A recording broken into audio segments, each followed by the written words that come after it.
let's stay in the state of Florida. And to me, this is another conversation that's a really good, more of a philosophical conversation in terms of the talent acquisition. But Brandon Inniss, who you're very familiar with, the number 19 player in the country, one of the top receivers in the country, versus a guy like Hykeem Williams, the number 30 player in the country, who you're also very familiar with. Drew, you've had more exposure to both of these guys than anybody probably in the industry. I think that's fair to say. You covering the state of Florida, to me, this comes down to the ceiling type of argument, not which one possesses the highest ceiling, but which one do you feel a little bit more convicted on that you're going to get the best return on investment with? Well, we talked about betting, right? If I was a betting man, return on investment is a great term to use right there. I think I'm going to go with Brandon Inniss, and I think it's the football temperament factor with him. I mean, this is a kid, and I always say it, and I'm sure people are tired of me saying it. He hates to lose, right? He is a leader. He is an alpha. 2 weeks ago, saw him in a rivalry game against Cardinal Gibbons High School. He goes in at safety. Well, he picks off a pass right away, forces a fumble. To me, the obvious comp, and it's one we've used throughout the process with him, is Amon-Ra St. Brown. And Amon-Ra St. Brown, he is a kid who was selected in the 4th round of the NFL draft. He can tell you every wide receiver that was selected ahead of him that year. He made headlines a few weeks ago for that. I think Brandon Inniss comes from that same mindset. He wants to be the best. I think the floor is super high for him. The ceiling might not be the highest. He might not run the fastest. He might not be the biggest. But, man, that's a guy that's going to fight for me. And on the flip side, I like Hykeem Williams. I love the athletic traits. We mentioned the freaks list. He's a guy that we have ranked super high. He's twitched up. He's got a massive frame, the basketball background, the swimming background. I just still wonder, long term, what he's going to look like. Is he going to get there at Florida State or wherever he signs, and is he going to excel, or is he going to face some adversity and kind of shell up? I think that's the one question mark I have. And I love the program he came from, Stranahan, but still something that I wonder about. And then with Inniss, I just think he's ready-made and ready to go. What about you, Cooper?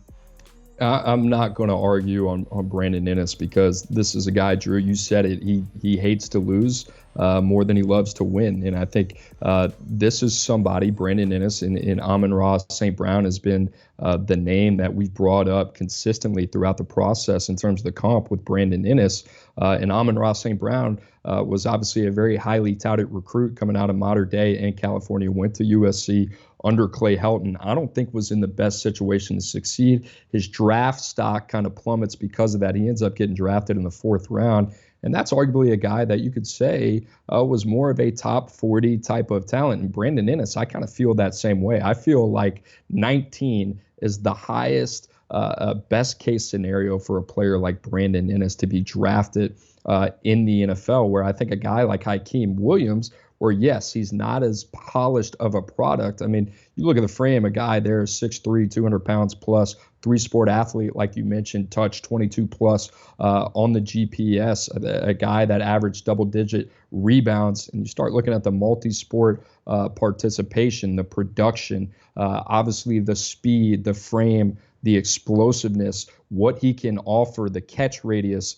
Yes, obviously there's a lot more that meets the eye to a guy like Hykeem Williams. He has to realize that full potential in a place like Florida State. Mike Norvell has to put him in the best position to succeed, which I think is a fair question. Obviously, we've seen guys like Johnny Wilson who have progressed, Micah Pittman who has found new life coming over from Oregon. So there are positive signs there for his future in Tallahassee. To me, this is a calculated risk on a guy that I think has all pro potential. It wasn't a mistake when I compared him to Julio Jones. And sometimes I hate these comparisons, but a guy like that with his physique, his type of potential, Julio Jones was kind of in the same boat, and then he matured and he developed, but he went to the best possible situation he could have gone to under Nick Saban at Alabama. To me, that's a little bit more wait and see. But this one is a great conversation. I think it's more philosophical. And Drew, I think 9 times out of 10, I think you would agree with me on taking the potential more than the floor. But a guy like Brandon Inniss, and I wrote this last week in Cooch Corner, is incredibly hard to bet against. Oh, he is, and maybe I'm too close to it, but if I'm drafting, I'm in the room. He's a red star prospect for me, Brandon Inniss, a guy I can't miss, a guy that if I need to change the culture in my locker room, I need guys that are going to get the most out of their teammates. I think that's the X factor with Brandon Inniss. I've written that in the past, so that's why I lean Brandon Inniss. Still like Hykeem Williams. They're two talented wide receivers. It's crazy to think about. They're both on the same 7-on-7 team, the South Florida Express. Don't think you can go wrong with either one. I'm a big believer in Brandon and everything he represents.